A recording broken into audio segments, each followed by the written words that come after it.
is the state of mind that says it's never an option, because violence and war and conflict never solve anything. That never fights that, because that doesn't want to know. What fights wars? Two aspects of the same state of being. So the elements of society that create the divide and rule are not even different states of mind. They're the same state of mind with a slightly different name. Now, going on from this imprisoning of the consciousness into what I call the eggshell goes something else very important.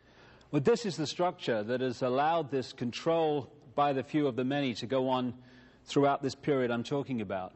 Because if you're going to hold people in that eggshell of perception and thought and possibility, you have to keep from them vast amounts of information that would set them free. Set them free to understand that the world is being controlled in the first place, and also set them free from their own sense of limitation. So throughout this period of time, the same structure can be seen, and it can be symbolized, as you see here, by a pyramid. You've got a tiny, tiny few people at the top of the pyramid who hoard the really advanced knowledge, the knowledge that would set us free if we had access to it. And the rest of the pyramid is fiercely compartmentalized. So the further you come down into the mass of the people, the less that knowledge is in circulation, until you reach the point where it's hardly in circulation at all. And this structure of knowledge in the hands of the few and the masses kept in ignorance is one that goes on again and again and again. And without it, frankly, this manipulation simply couldn't happen, and the world would not be as it currently is and has been for thousands of years. And the nature of some of this information, years ago, as we'll come to as we tell the chronological story in a second, maps of the world existed, which for instance, the ancients knew that the American continent was there. The idea that Christopher Columbus was the first European to discover the American continent, I mean, it's just ludicrous. I've just seen a pig fly across here for a start. I mean, it's just crazy on basic evidence. And if you had maps of the world and the mass of the people didn't know they existed, that again gives you a significant knowledge which most people don't have. But now we're in what you might call the modern world.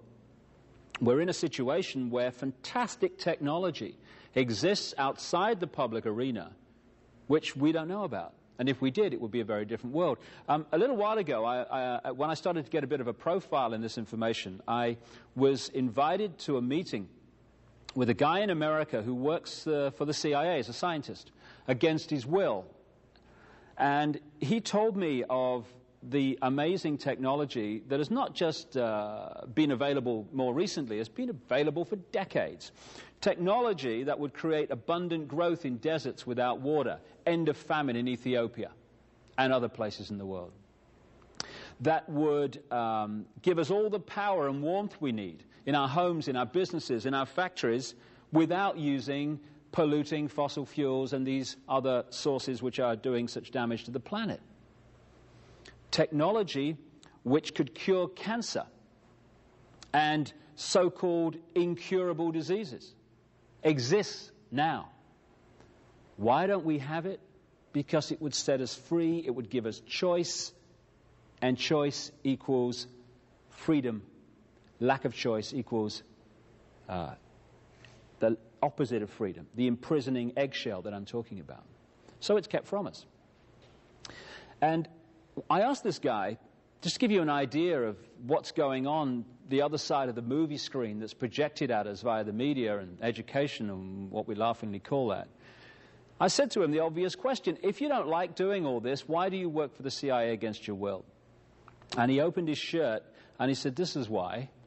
And it was a kind of a bizarre moment, because on one area of the room there was his children and his family, and yet I was looking at this father from this bizarre perspective of the world he lives in when he goes out the door in the morning. On his chest was a see-through sachet, or patch as they call them in the trade. And in it was this golden liquid, which turns out to be a drug. And he went into work one day, because just because you work for the CIA or the FBI doesn't mean you want to control the world and unfold all this stuff I'm going to come to. Most people think they're serving their country. Why? Because they're down here in the pyramid. He went in to work one day, and he has missing time he still can't account for. He remembers just waking up, however, in this room, and when he woke up, he realized this patch was there. And the reason it was there was this. His body had been manipulated to need that drug to survive. And if the drug is not replaced, and the patch has to be replaced every 72 hours, he starts to die. And after one incident, when he said no more, they did that. And this is just one of countless people all over the world who are geniuses in their area that could use that genius to set the world free, who in fact use it because of this situation to further imprison the world and deny us the knowledge of the existence of these technologies, while the very same technologies are used against us to increase the control. Because, of course, knowledge is neutral. Technology is neutral. It's how you use it that is positive or negative and is either freeing or imprisoning. So I got to the point, particularly in a book called And the Truth Shall Set You Free, where I'd, in very great detail, highlighted the structure of how the world is controlled today. And later on in this 2-video series, I'll get into that. But then you look at it, and you look at the scale of the structure and the detail of it and the way it works and the way all these different apparently unconnected institutions are actually connected. And you say, well, this could not have been put together in a few weeks, a few years, a few decades. So when did this thing start? And you go back. I got it comfortably to the time of the Crusades and the period that a lot of so-called knights organizations appeared, around the 1100s, 1200s, that kind of period, and into the 1300s. Very comfortably back then. Keep going back. And eventually you're into thousands of years BC before you can pick up the thread of where this thing came from. And then you start to look at some of the great mysteries of the ancient world and ask a few questions, because conventional history says that we are at this time at the cutting edge of human knowledge. There was never any society or civilization in the past, or what we call the past, that was here or in advance of here. And in fact, the ancients were like primitive and didn't know much. Well, who built these then? The pyramids at Giza and some of the other great structures of the ancient world, which are mathematically, geometrically perfection. Who built them? Bill and Ethel in the tent? I mean, who did it? Then you look at some of the other... This is Easter Island. I'm sure I know someone looks like that. I'm sure I know someone that was designed on. But this is, again, thousands of years ago. And them hats there are apparently 10 tons. Be interesting, wouldn't it? How did they get them up there? You know, you imagine it, can't you? Come on, Bill, bit more, left, right. Was done by high intelligence. No one knows where they came from.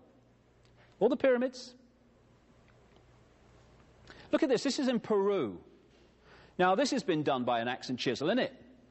Look at the perfection of the way that stone is fitted into the rest. Can't hardly get a piece of paper between it. Thousands of years ago this was done by a primitive people.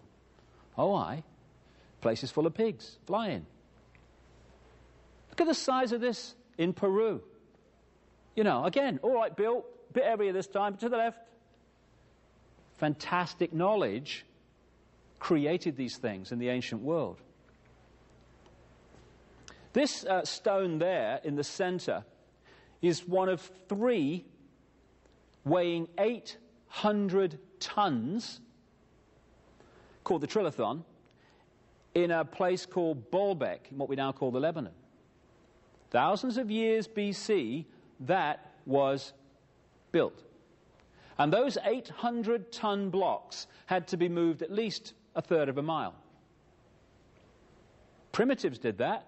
I read it somewhere. Must be true. He had letters after his name, the guy that said it.